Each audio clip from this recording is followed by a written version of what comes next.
Welcome to Maths with Raz. I'm your host, Mr. Raz, and today we'll be looking at integration.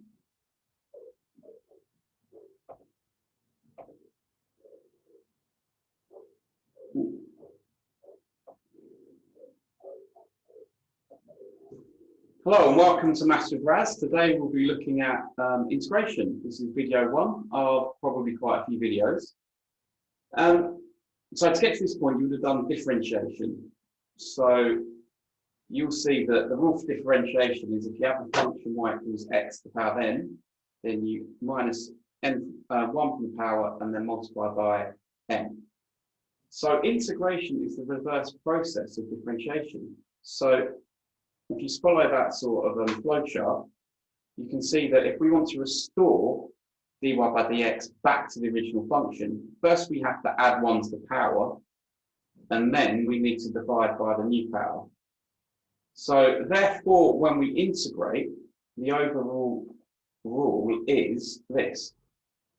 So the integral of a function with respect to x is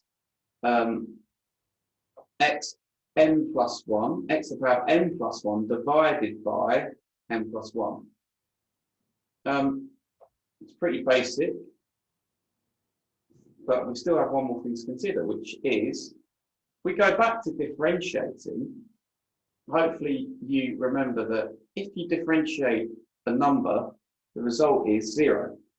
So derivative of 3 is 0, derivative of 4 is 0, and more generally, the derivative of some arbitrary constant c, for example, is 0. That means if we're integrating, we don't know if we have a constant or not to begin with. So whenever we integrate, we must add an arbitrary constant, which we call c. So that is the formula that we use for integration, and jot it down now before we jump over and do some exercises and practice. So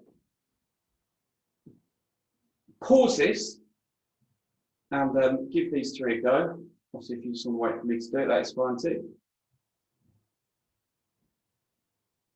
Now, here we go. So if I go get my pen set up, I'll go yellow. So we have, this will go to 3x to the power of 4 plus 1 divided by 4 plus 1. Divided by 4 plus 1. So plus the constant c. Next one, 5x to the power of 3 plus 1 divided by 3 plus 1 plus c. And the last one, we have 8x cubed over 3 plus c. So hopefully that was simple enough. And we can try. Now we won't try some more. So here are some examples.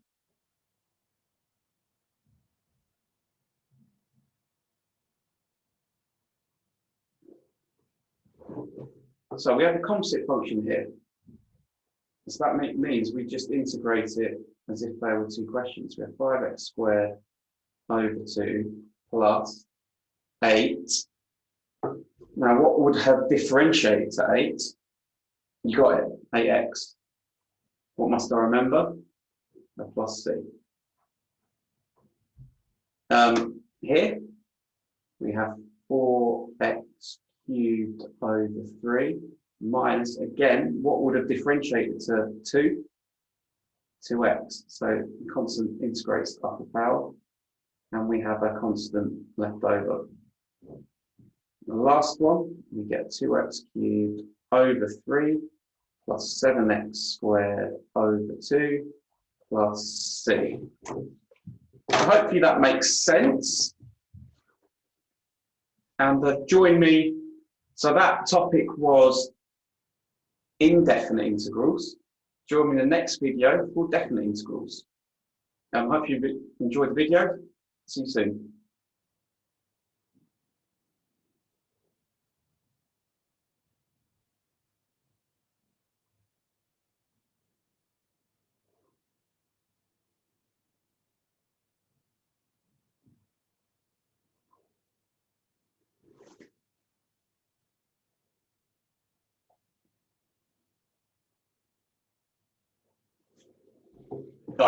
So now we have some harder ones to attempt. Pause the video and give these a go. And then join me when you finish for the answers.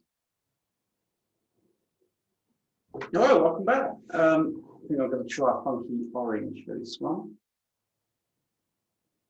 So let's integrate this. So we have 3x to the power of 5 over 5 minus 2x to the 4 over 4 plus 4x plus c. Obviously, 2/4 is the same as a half, and that will simplify, but I've run out of space a bit there. Now this is, I've given these next two questions because we need to be able to put these in index form. So the first thing to write is that we have the integral of x to the 4 minus 6x to the minus 4 dx. dx means respect to x. Now we can integrate it. So that will go to x to the 5 over 5 minus 6x to the minus 3 over minus 3.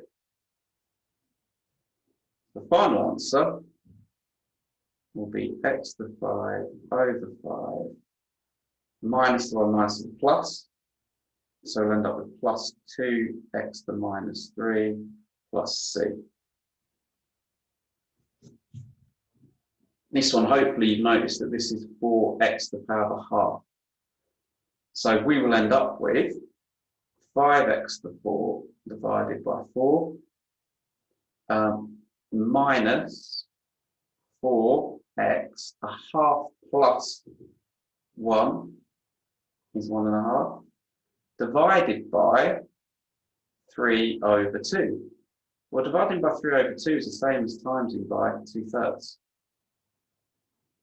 The final answer will be 5x to the 4 divided by 4 minus 8/3 x to the power of 3 over 2 plus c. Thank you. That has been indefinite integrals. Join me in the next video for some definite integrals, where we'll be doing the same thing, but we'll be figuring out a particular solution which includes the value of c. Thank you.